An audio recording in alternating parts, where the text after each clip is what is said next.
Hello, and welcome to Literacy Minnesota's Beyond Words fundraising event. I'm Rena Sargentopoulos from KARE 11. And while I miss being with you in person, I'm excited that through the power of technology, we are reaching literacy supporters from all across the country this year. We have guests from Minnesota and a dozen other states with us tonight, so we're so happy you're here with us. And I'd like to extend an enthusiastic thank you to our generous event sponsors and the lead sponsor of Fiance Financial. I also want to give a shout out to our event partner, Moon Palace Books. Please support them by shopping at this wonderful Minneapolis bookstore. Literacy Minnesota is recognized as a local and national leader and a driving force behind the latest developments in literacy learning.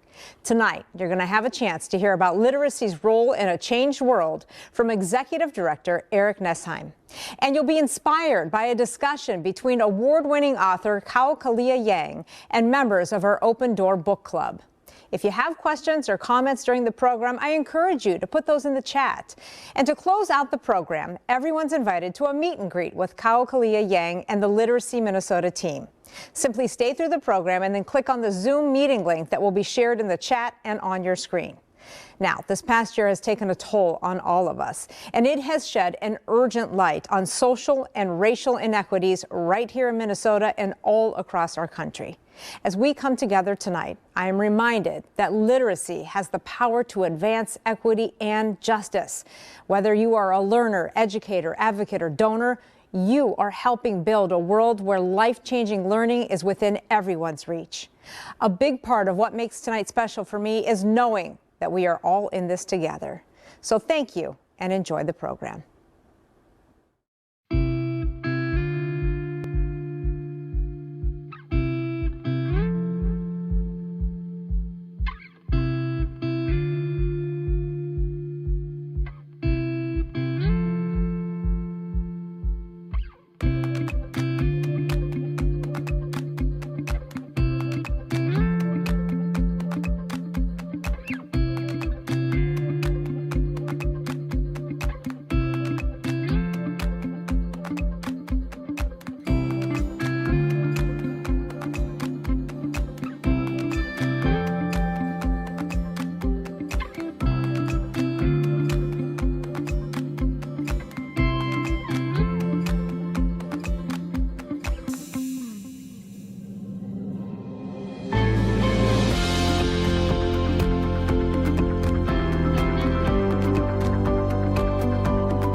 Hello, everyone. I'm Eric Nesheim, Executive Director of Literacy Minnesota. Thank you for gathering with us in this virtual environment. It's obviously been a strange year, more than a year. For the second year running, an in-person Beyond Words Bash is not possible. At this point, it's actually hard to imagine getting dressed up in a cocktail attire and being elbow to elbow indoors with hundreds of people. That being said, it's wonderful to be able to be together. Thanks to technology, and to see all of you and your names and your faces. I appreciate knowing that you're out there continuing to be part of Literacy Minnesota's mission to share the power of learning. While the end of the pandemic is in sight, we're not going back to the way things were. We're going forward in a changed world. I'll share with you a few of the ways the world of literacy is changing. At our learning centers, the shift to online learning is something that is, at least in part, here to stay. For adult learners who are often balancing their education with work and childcare, it's sometimes easier to attend classes remotely or engage in self-driven online learning than commute to a physical classroom. Hybrid models of in-person and online learning will become more prevalent at our learning centers. Offering learners opportunities to build digital literacy skills and study using distance learning platforms has been something we've been promoting in Minnesota's adult education system for years. The pandemic gave us, our field, the push to really do it, almost universally. Our distance learning and digital literacy teams have been working in high gear to support educators and their students across the state. These days, literacy and digital literacy are intertwined. Our expertise in digital literacy and digital navigation has taken on greater significance as workplaces, schools, and government programs have come to rely on technology more than ever. Let me share two examples of Literacy Minnesota's reach and impact. Our North Star digital literacy platform continues to stand out as the best assessment for basic digital skills. And we have recently added curriculum and an online learning system to North Star. North Star is currently used by 1,300 adult education workforce systems, library systems, community colleges, and businesses in nearly all 50 states and in several other countries. Nearly 5 million North Star assessments have been completed since 2012. North Star is the basis of several state initiatives in Louisiana, Rhode Island, and Hawaii, to name a few, that are working to ensure all adults in their states have basic digital literacy skills. We're working to make that happen in Minnesota too. In 2020, Literacy Minnesota partnered with Ramsey County on a Tech Pack initiative, which provided computers, internet, and digital literacy training to more than 500 Ramsey County residents impacted by COVID-19. Literacy Minnesota's digital navigators helped with computer pickups and used our North Star platform to provide digital literacy assessment and training. They also connected participants to adult education programs, job opportunities, and workforce trainings. An evaluation of the Tech Pack project found a social return on investment of $2.40 for every dollar invested in the partnership. Everyone who's a part of Literacy Minnesota, teachers, staff, volunteers, board members, AmeriCorps Vista members, learners, donors, and more, have shown so much tenacity, resilience, and adaptability during this strange period of time. I'm humbled and honored to be leading Literacy Minnesota through such a critical juncture. One of Literacy Minnesota's core values is leadership and innovation. We believe in nimbly responding to a changing landscape, creating new pathways for groups and individuals to reach their full potential. If ever there was a time to create new pathways, it's now. The past year has made the inequities in our society especially stark.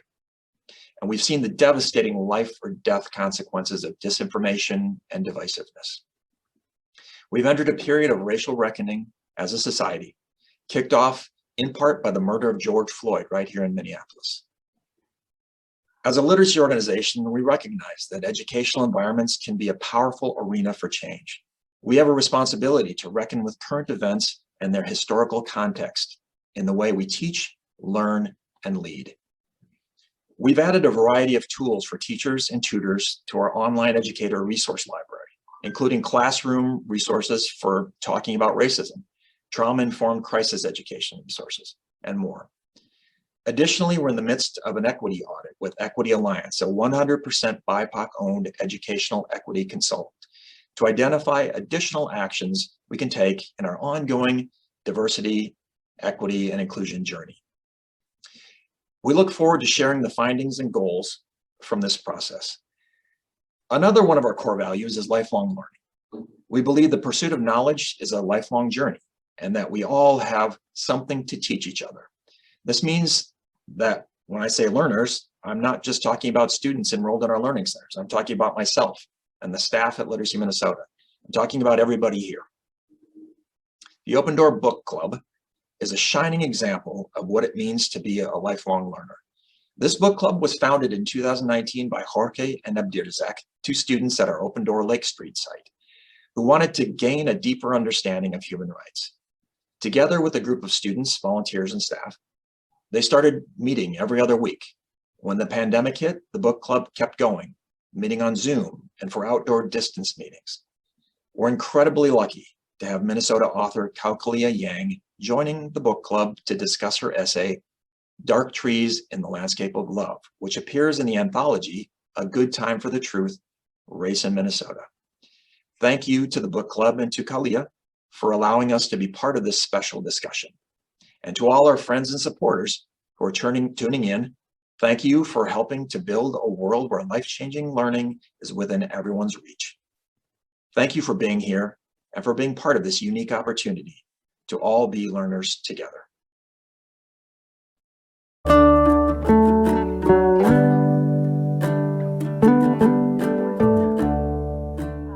My name is Nikki Carson, and I teach advanced English and college prep classes at our Open Door Lake Street site, and I facilitate our book club. Our Open Door Book Club is a group of adult learners and volunteers who meet weekly to read literature, share our ideas, and discuss what we've read, a book club to unify the Open Door students around human rights issues. My name is Abdursak. I am originally from Somalia. I have called Minnesota home for 8 years. I decided to join Open Door Book Club because it improves and maintains my communication skills and also helps me get outside of my comfort zone. My name is Silviano. I am from Hidalgo, Mexico. I've been living in Minnesota for about 14 years. Open Door Learning Center helped me in so many ways. I am a graduate student for the GD program. I learn English, and now I am attending the book club. Open Door Learning Center not just contribute with my education, but also helped me to create community. My name is Mohammed. I'm originally from Somalia, and I have called Minnesota home for 10 years. And Open Door Learning Center helped me with my education, like start as a student, and also it helped me also start a new path, volunteering and helping other people. My name is Edith Camargo Hansach. I have called Minnesota home for the past 25 years. Open Door Book Club means a lot to me because it is a very diverse group of people. One of our interests is improving our English in every aspect. It allows me to learn about other cultures and about myself. My name is Jorge, and I'm originally from Mexico, and I have been calling Minnesota home for 7 years now. Open Door Learning Center has helped me in so many ways. Started to learning English, then I get my GD diploma, and now I'm joining the book club. My name is Sheila Enerson, and I'm from Wisconsin and Minnesota. I joined Open Door Book Club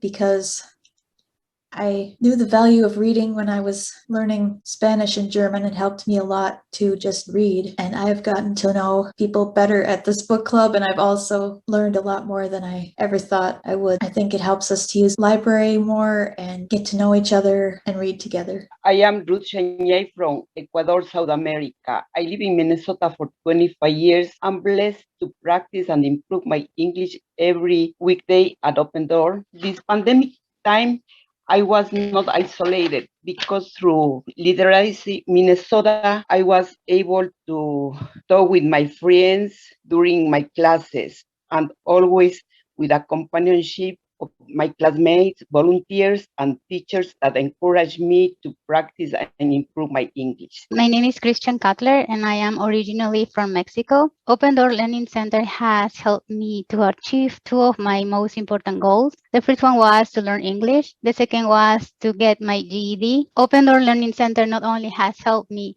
to achieve my goals, but also to find my best friends, and has always made me feel that I am part of a family. Hi, my name is Miriam Clara, and I'm originally from Cuautla, Morelos, Mexico. I have lived here in Minnesota for 15 years. Open Door Learning Center has helped me not only to be a better person, but confident and to believe in myself. It's also taught me that with dedication and hard work, you can accomplish more than you have ever dreamed of. We've been meeting on Sundays at our local library, at a volunteer's house, or more recently via Zoom. Not only do we enjoy reading and discussing literature, but we have some very avid writers in our group as well. So we're both inspired and grateful to have Kao Kalia Yang join us today. And Khaliya, would you please do us the honor of reading a passage from your essay? I'm delighted to read from Dark Trees in the Landscape of Love, my essay, In a Good Time for the Truth. We're in springtime in Minnesota. We waited a long time for weather like this, so I want to thank all of you for having me and for spending this time with me. I'll start from the beginning. I asked my 4-year-old nephew, Pong, if he liked the leaves on the maple trees, all burning with color, bright oranges, vibrant yellows, and deep reds. He said, no, I like black trees myself. I said, black trees? Where are they? He said, they're everywhere, Auntie Khaliya. His soft child's hand in mine, we went looking. All around us there were trees. The grass, still green from warm summer, was littered with fallen leaves, some dry and crispy, others lush with moisture, holding to dear life. I looked up and around. I couldn't see a black tree anywhere. My eyes shifted from one tree to the next. The colors on the maple trees drew my attention once more. Their leaves were soaked in colors like blazing flames. Besides their vibrancy, the other trees paled, even the bright yellow leaves of the ash trees that petaled the grass on the sidewalk. After 15 minutes of Pong holding my hand, letting go, pointing to the cracks in the sidewalk, admiring the flight of an errant bee, occasionally looking up at me, searching my face, and me trying earnestly to see what he saw. I gave up on the search for the black trees. I said, I can't see them. Where are they? He answered, they're everywhere, Auntie Khaliya. He smiled up at me. His smile grew bigger, his little white teeth all in a fine row. Finally, he said, look on the street, Auntie Khaliya. The black trees are everywhere. He pointed to the middle of the street. All over, I began to see the black trees, their limbs twisting and turning as the wind caused ripples across the leaves. He was referring to the shadows of the trees I had been marveling at, and the ones I hadn't been paying attention to. Underneath the bright sunshine, I saw the paleness of Pong's skin, the light caramel of his eyes, the perfectly aquiline nose, the particular waviness of his hair, departures from my sister's yellow face, dark eyes, straight black hair, and my own. That is from the beginning of Dark Trees with the Landscape of Love. All right. And our first question will come from Jorge. I want to know, what does the title of your essay means to you, or what was in your mind when you decided to use this title? So when I was writing, when Sun Yong-shin asked me to write this essay, I was pregnant with twins, and I'm a small woman, and so a pregnancy with twins is a big job. So I was continually exhausted, and she wanted an essay about race, and so I couldn't say no. When you're carrying a baby, love is always at the forefront of everything. You know, my husband is a white guy. I'm a Hmong woman. There is the love, and you can see this when you see the children, but there is also all these shadows. Then I remembered that walk with me and Pong in the autumn, where he kept on talking about the dark trees, and I couldn't see them. I kept on looking up and around. I wasn't looking in the right place. Once he pointed to the shadows of the trees. Even now, how many years later, every autumn when the sun is shining, it is toward the dark trees that I look. And I think that then becomes the perfect metaphor for a discussion about race, particularly in the intricacies of an interracial relationship. I was having interracial children. I knew that parts of me were now going to be situated in an entirely different space in the American racial plane. And so the metaphor becomes a perfect evaluation for me to begin to untangle this relationship that I'm in. And I wanted a title and an essay that was going to be big enough to hold all of that. Like, I know what you were thinking at that moment. Yes. So yeah, thank you for answering my question. Thank you, Jorge. Kalia, thank you so much for being with us. And in your personal opinion, what can we do as a minority individuals to stop social discrimination in Minnesota and educate people about it? You know, in my own life, I tried to be brave when I was younger because I wasn't ready. And now, although I haven't grown much bigger, I try to be brave. Part of the work that I do on the page when I write about discrimination is I force the people who are guilty. I let them see how they broke open my heart. Whenever I speak, I know that I am a woman of color speaking in this country, a refugee speaking. And so I try to speak with dignity. I give myself space and room to be. The hardest part for any of us as minority in a group where, you know, surrounded by white people or as powers that we know we don't have, we get scared, we get a little bit intimidated, right? And the thing that I always try to do is occupy that space. I'm here because I deserve to be here. I'm here because I belong here. I'm here because I have work to do here, you know? Give myself the space and the time to say and feel things that I need to. The worst thing that we can do is to walk away from a situation knowing that we were made smaller by those circumstances, those conditions. And so I always try to find the spaces and the people where I could just be as small as I want to be, as messy as I want to be, right?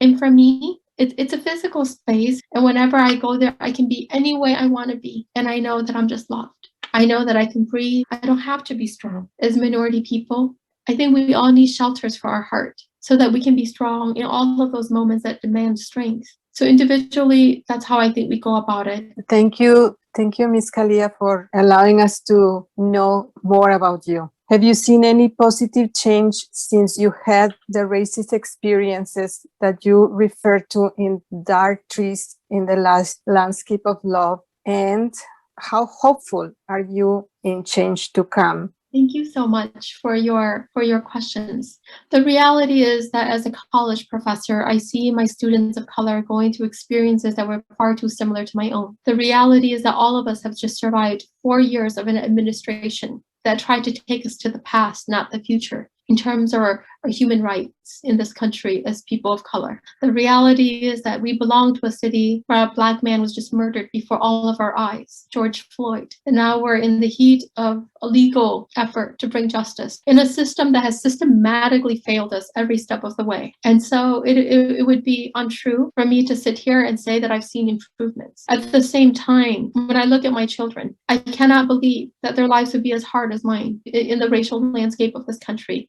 I want to believe that we're heading toward a better place, that the future I'm working so hard to build will make a difference for the color of their skin, for the ways in which they encounter the English language, the accents that they may or may not hold. And so it's a double-edged sword. I think the beauty of what we can do as parents and grandparents, as adults and elders, is to offer our young ones wishing possibilities. There's so much beauty, Edith, to be found in this world, even in a racist world.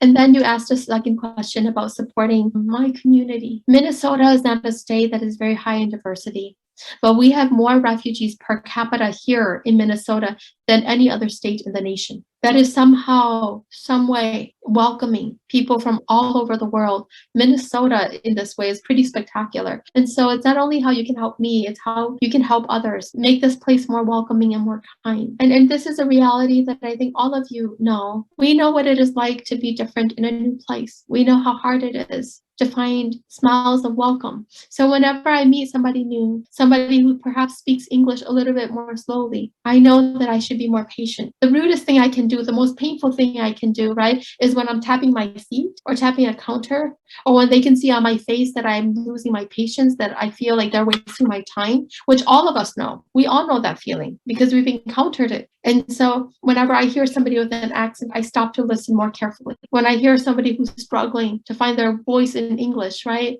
I know that I have to be kinder in my response. And these are things that we can do, and they're gifts to each other. They're how we can build a more patient and understanding world, continue to be the welcoming place for so many who are looking still for a home. If we don't make room for each other, how can we journey to the future as one people?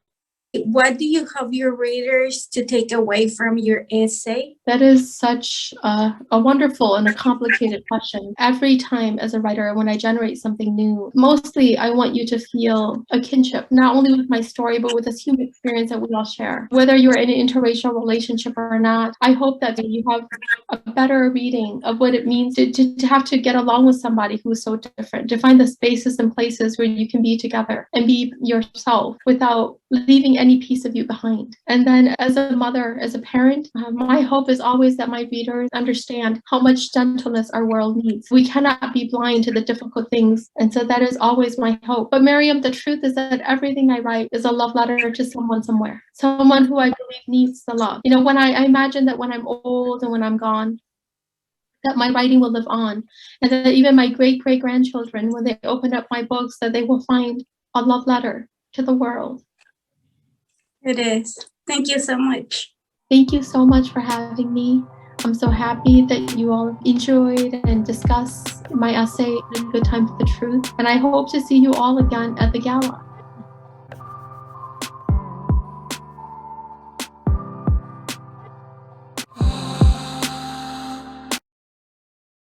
Hi, my name is Kao Kalia Yang, and I'm a Hmong American writer. For those of you who know my work, you know that I came here as a child refugee at the age of 6. Although I belong to a young man and a young woman, my mom and dad, children of 4, came here without a foundation in English. It was the work of Literacy Minnesota that taught my mom and dad how to read. I have clear memories across the long seasons when my mom used to come back from the old Farnsworth after meeting her teacher, sometimes with books in hand, to read to my older sister and me. In the beginning, we held on to her words as she led us into the stories. Eventually, I remember it was me. I corrected her. A spelling on a word that I no longer remember. And I corrected her again. And my mother took notes. And then there came a day when she said it was my turn to read to her. I remember the swelling of pride, but I also remember the feeling of sorry. How could this have happened? When did English become so much easier for me and for this woman who had been my whole world, the source of my everything? Not only in English, but in Hmong, it was she who pointed to the sun and said, Nu. It was she who pointed to the earth and said, Ah. The trees, Jondong, the flowers, Lupa. It was my mother who had taught me everything. And here we were in a language, in a country where it had fallen upon me to direct, to help, to assist in what she called the world, and in turn, what it would call her.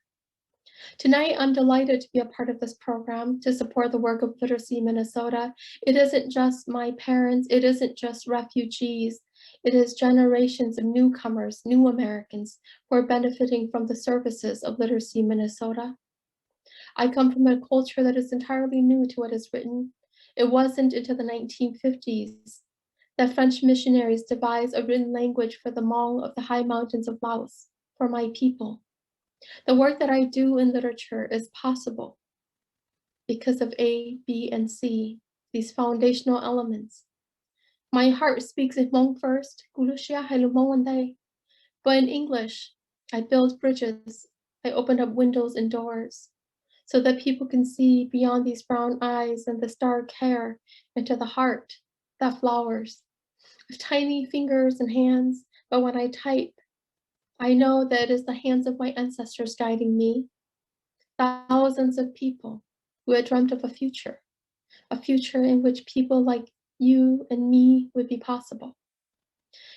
And so it is with everything in this writer's heart that I speak to the importance of literacy, the importance of our stories, and of the ability to help. My grandma, who was a shaman and a medicine woman, she'd often say that every time we have the ability to help somebody, we have to recognize that we have the power to hurt them. It is from that space that I speak. All of us have the ability to help somebody somewhere in some important foundational way. And if we don't, then we chance hurting them.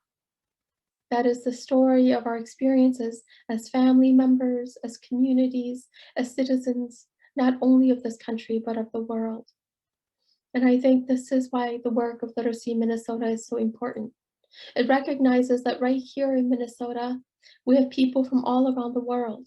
It recognizes the fact that unless you're a native, so many of us came to this country from somewhere with accents, lining our words, making our throats thick, sometimes putting rocks in our airways.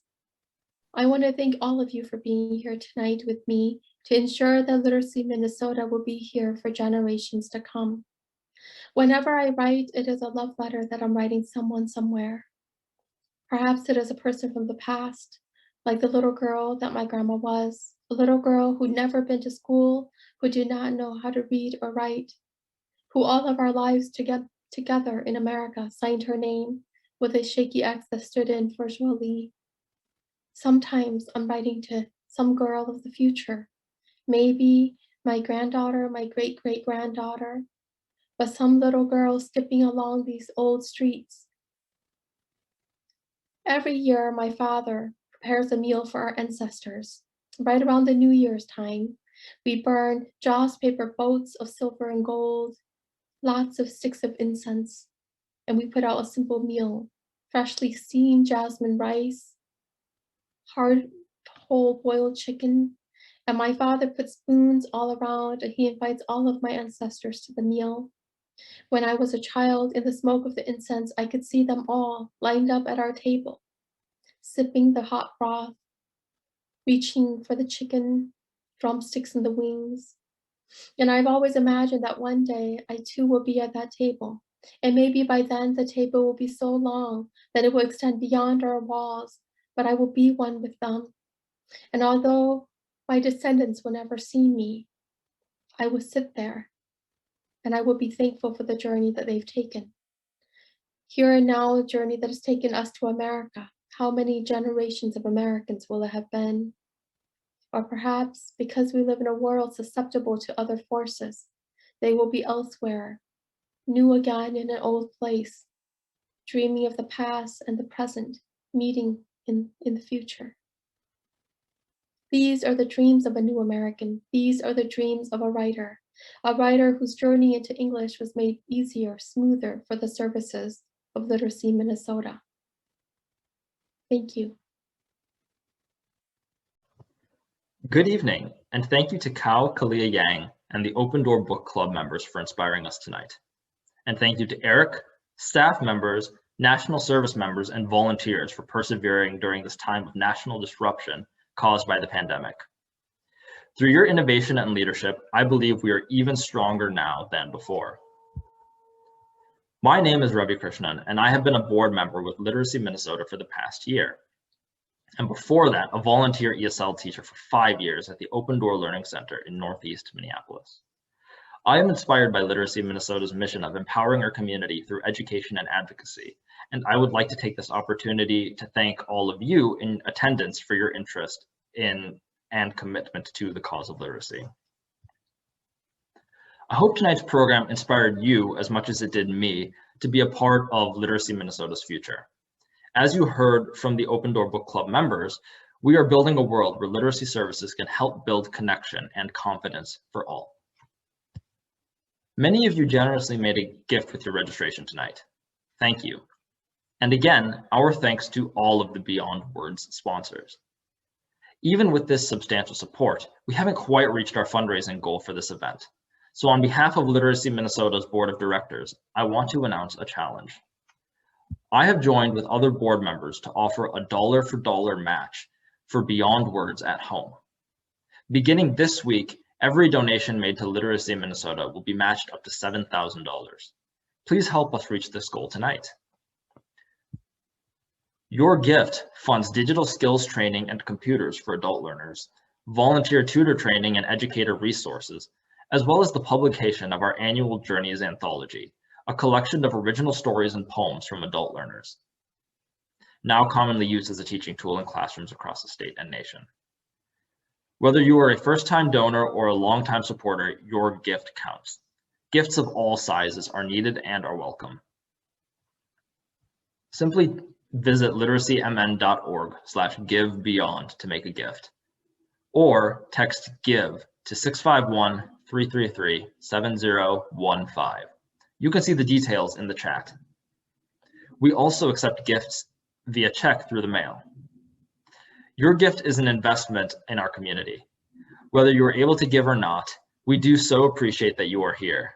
Volunteers, staff, and supporters, new and old, thank you.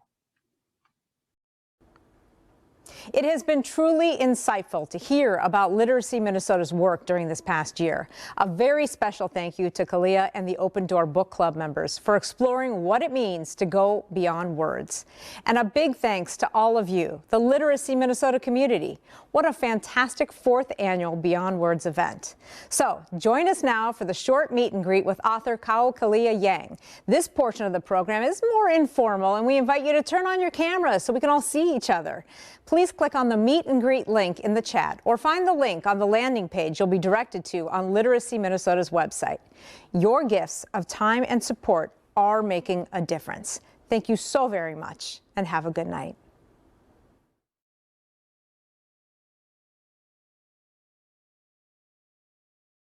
So Khaliya, if you wouldn't mind reading a bit for us, we'd love to hear some more.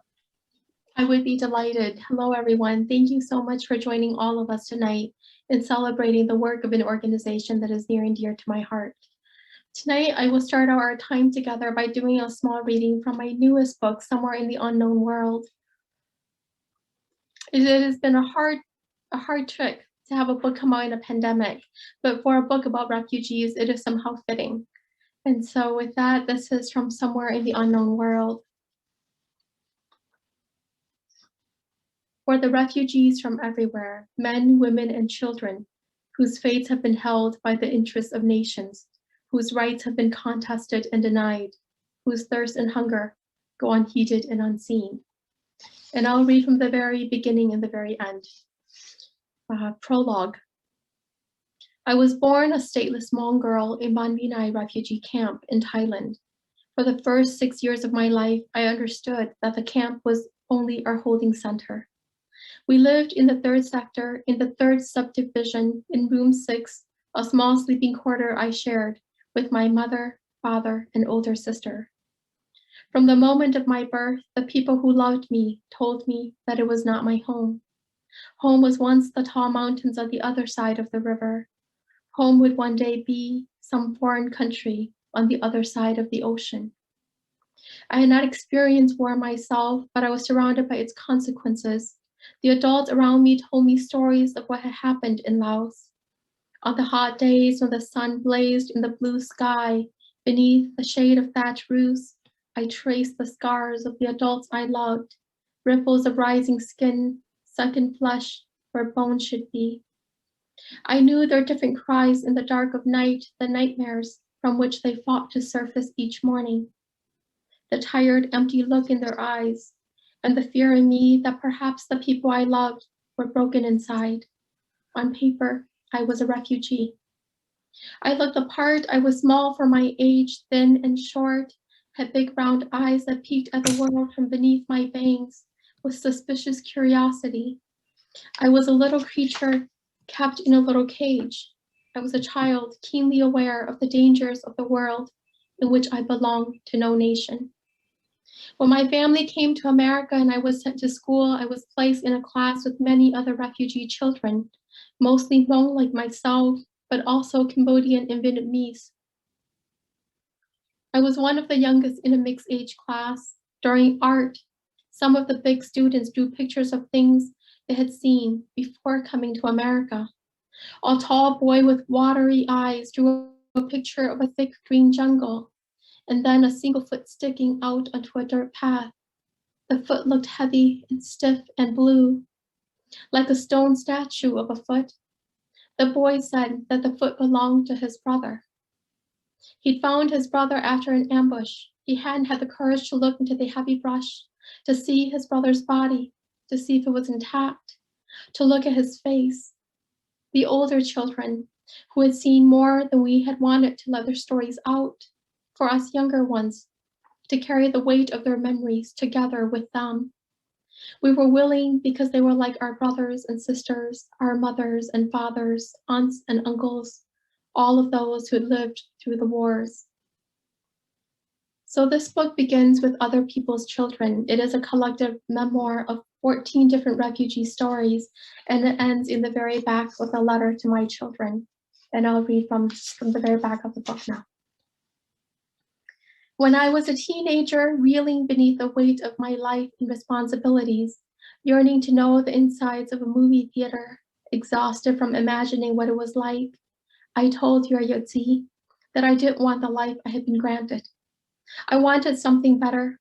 I wanted something more. Yotzi told me, life will teach you the strength of the human heart, not of its weakness or fragility.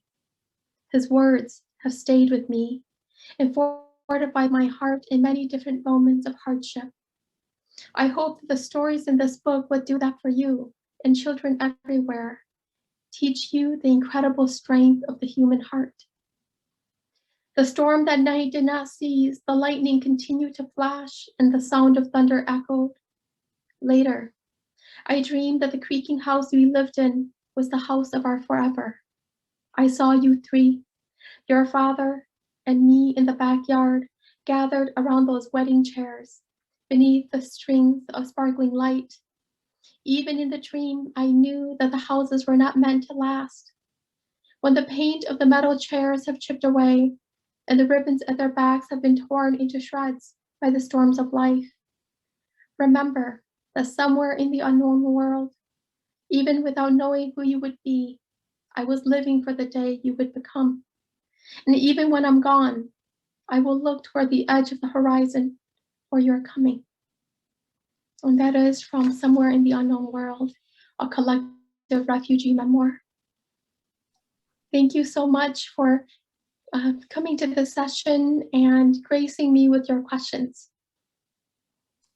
Thank you, Khaliya. Oh, that was just, again, I tear up when I hear you speak every time. We had some questions from the last session that I saved up. So I'm going to ask you a couple of questions, and then if people have more questions, please put them in the chat. We'll see if we can get to them. The first question is, what advice do you have to any aspiring writers out there who might want to tell their story? That's a wonderful question. And it's a question that I meet all the time. Every time I begin something new, a new project. How do you start? Where do you start? And the simple reality is that you have to start where you are. You have to start where you are. The hardest task before I think any emerging writer is how to tell the full story. But a full story does not happen in one sitting. It happens in many, many sittings. And some days, all you get is the green of the grass against the gray of the sky. That is it, and that is all. But that belongs in the story of your life, too. I think for a lot of writers, there's a lot of pressure to produce prose that will wake the world up, to tell the meaningful stories and only the meaningful stories of our lives. But our lives are everything. Our lives are the pair of blue jays that, for whatever reason, has decided to build a nest right before my window. That is also a part of my story, and that is as important as all of the births and all of the deaths that have happened and that will happen in my life. And so, right from where you're positioned, finish the story a day at a time, a chunk at a time. That's what I'd say. Thank you. I just see one pop up in chat here that I like, so I'm gonna ask this one. When did you first know you would be a writer? Did you write as a child also? You know, I have a very clear memory of going to my first school in Banbinai transition camp, or no, Pananikom transition camp to America. And I was sent to school, but I'd never been to school before. And so I fell asleep, unused to the stiffness of a body, paying attention. I was sent to the daycare, but they let me keep my notebook and my pencil. And instead of drawing, I started writing circles, connected circles. And in those circles, I think, carried all of my yearning and all of my wishes to be understood by a bigger world. When I was in 7th grade, thinking I was going to become a doctor because that's what refugees needed, doctors to heal what's broken in the body and lawyers to protect the rights that we've never had enough of. There I was thinking I was going to become a doctor, but writing in my journal on a particularly emotional day, how does a writer become? Pressing so hard that I broke open the pages of my journal, and then flipping it over and writing very tiny letters on the very last line. She keeps writing, period. She keeps writing, period. 7th grade. But the courage to say that I would pursue a life in writing didn't happen until my grandmother died. I was 22, I was at Carleton College. Grandma was supposed to be there at graduation, but she took a fall. And when I told her to get up, she said that there were people who loved her before me. That before me, she had a mom and a dad, brothers and sisters, my grandfather, her most precious baby girl. And while there was no Hmong land in the map of a bigger world, she was going to climb this Hmong mountain in her heart, swing open the door to the house of her youth. Dinner will be ready. And they will say, "Why are you so late in coming home?" I became a writer so that a woman who could read the rain, the wind, the sky, and the earth, but who couldn't read and write in English or any other language, so that her story could live on. And that was 22 years old. I'm 40 now. I've never looked back. I've never looked back. This is the life I was meant to live. We're all very fortunate you did not become a lawyer or a doctor, Khaliya. Thank you so much. We were talking about this just a couple of minutes ago. You've produced such a stellar collection of work for both adults and children. What are you up to now? What's next for you? On Tuesday, I launched an entirely new book, Yang Warriors, a book about children in the refugee camp who leave it to forage for food, a real life story. You know, sometimes people want to know if it's so hard to write about the refugee camp years, but I always say that I left that place with incredible stories. of incredible people. Some of them are my heroes still. And this is a book about my first heroes. This group of ragtag kids who left the fence of the camp behind and gave all of us the courage to look for something better, something more. So that's coming up on Tuesday. And then at the end of the year, there'll be another book, From the Tops of the Trees, about the love of a father and the dreams of a daughter. And then next year, we hope the Diamond Explorer, my first middle grade, enters into the world. And the year after that, another book, Return of the Refugee, my mother's memoir, something that I've wanted to do for a long time. I didn't feel I was ready. But I have a feeling that time will not wait for me. And so now that I'm a mother as well, and I have a daughter, it's time to jump into that story and explore all of those relationships that have comprised the foundations on which I stand. So lots of projects, Eric. It's a lot to look forward to for us. Oh, very much so, including an opera. I wrote a libretto, so Minnesota Opera will debut the Song Poet Opera in 2023. It was supposed to be this spring, but of course, like everything else. An opera, that's going to be amazing. I have one more question, and then we're going to try to see if we can sign off. This one's a little more political, so take it for what it's worth. How do you participate politically? You have a strong and influential voice. What would you like to say to all who are watching, listening about being politically involved? I love that question, and I love it because people don't necessarily think of me as political. Maybe it's because I'm so small and I'm so gentle, but from the moment I could vote, I voted in every single election of my life. Every time I have an opportunity to speak, to be heard, I speak from the space that I want to live in, a place full of peace, a place where there's plenty of love to give everyone, a place where even on the darkest days, we can find the rainbow stretch across the far horizons. My life's work has been about building a more peaceful world, perhaps because I fear the winds of war, perhaps because they blow inside of my heart still. I believe that every act we choose to push into the world is a political act. And for me, the heart of effective politics is the language of love. And not only the language of it, but the pursuit of it. That we rise because we rise together. We can all run to the future by ourselves, but progress is when we get there together. And so always, I think about it this way: how do I bring as many people along as I can? And perhaps that is why I write books. Perhaps that is why I said yes to a libretto. Perhaps that is why I'm part of an adaptation of The Late Homecomer into a theater piece. It premieres tonight at 7, by the way, for anyone interested. You just have to go to Literature and Life and The Late Homecomer, and you'll be linked right up to the world premiere of The Late Homecomer. And so I do all these things because there are different ways of pulling us together so that we can proceed together. Well, thank you so much, Khaliya. And we want to make sure you get off to your world premiere. so we're going to cut it off. And thank you so much to all of you who participated in Beyond Words this year. Your presence and support reminds me that literacy has the power to advance equity and justice, and we cannot do this work alone. So thank you so much for being here and participating, and for being with us all year long, not just tonight. So good night, everybody, and we'll be in touch. Good night. Thank you all. And I hope to meet all of you in the world beyond.